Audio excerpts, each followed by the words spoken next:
I've been making films since I was 9 years old, and as you can imagine, I've made quite a few mistakes.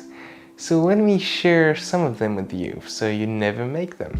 Mistake number 1. Raising ISO too high. Something you guys should know about me is that I'm hella lazy. Sometimes I set up my camera, get everything ready for filming, and realize that the set is too dark. And rather than getting my lights, I just crank up the ISO.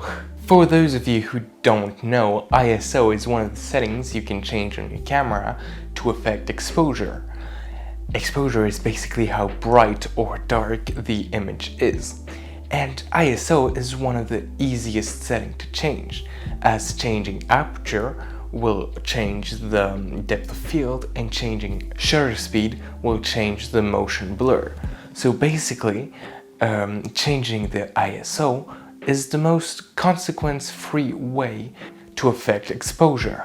However, raising ISO too high will reduce image quality. I mean, this makes sense because the darker a set is, the less details the camera will be able to pick up on. And even if you crank up ISO, the camera won't be able to invent those details. And so therefore the resolution will look lower. Of course, this depends on every camera and on how dark your set is, but on my camera, which is a Canon 90D, I can usually raise my ISO until approximately 1600 or 30,200. Mistake number 2. A mistake that most filmmakers do, even professionals, is to not subscribe to my YouTube channel.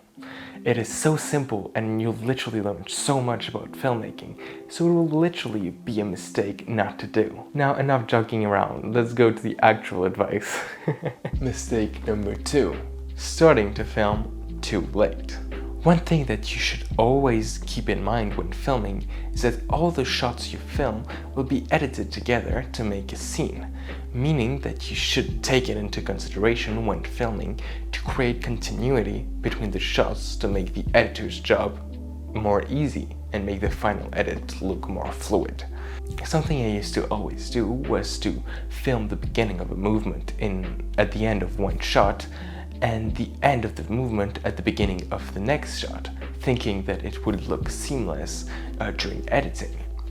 Plot twist, it's not that easy. So make sure to film the entire movement at the end and at the beginning of 2 following shots, so then when you cut, it will actually look seamless. Another way you can make sure to always keep continuity between shots is to first film the entire scene with the shots you plan, so with close-ups, with push-ins and different shot types, and then film it again as a master shot. A master shot, if you are not familiar with this term, is a shot that captures the entire action of a scene.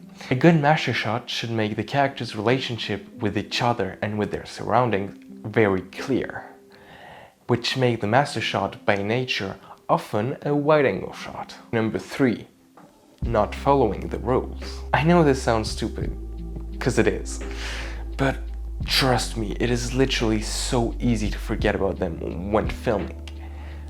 I will focus mostly on the 180-degree rules and the 30-degree rules because they are the rules you use most often when filming, in my opinion, apart from the rule of thirds, which everybody knows about at this point. The 180-degree rules is often used when there are more than one character in a scene. This rule is there to make their interaction more comprehensible to the audience. What it does basically is to keep the same left-to-right relationship between the characters throughout the scene. All you have to do basically is imagine a line between your characters and always place the camera on the same side of this line. If you don't do this, it will look like the characters aren't actually interacting with each other and are actually looking in opposite directions, which would seem very weird. For example, the actor on the right should always look to the left and vice versa. Now to the 30-degree rules, which basically states that when you are cutting from a shot to another, the difference of angle between those 2 shots should be of at least 30 degrees. If the difference of angle is smaller, it will just look like the frame is jumping, and the shot you are cutting to will just not convey any new meanings since it's so similar to the previous one. Now, if you realize you accidentally did this during your shooting, you can pretty easily fix it. All you have to do is to zoom into one of those shots. This will make the transition between the two shots less visible and can actually be used to convey meaning, since a close-up can, for example, be used to emphasize a character's emotion. Number 4. Underusing or overusing establishing shots. As a filmmaker, I've always struggled with establishing shots. They just seemed so boring and nothing was happening in them, and I just wanted to get to the good stuff.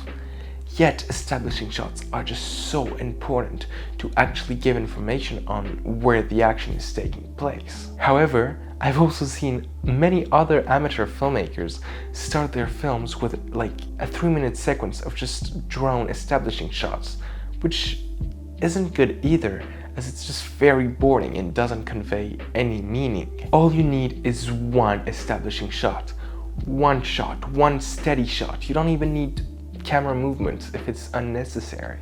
The only example I can think of right now of an establishing shot where a camera movement would be necessary is, for example, if you are transitioning from a shot to another, you might want to do a push-in within your establishing shots to communicate that your characters are going somewhere. And even then, a simple steady shot is good enough if you don't have the good materials to do a push-in. Thank you so much for watching till the end of the video. I hope you liked it and consider subscribing if you enjoyed it. Also, you can leave a like or a comment, it would help me a lot. Thank you, bye!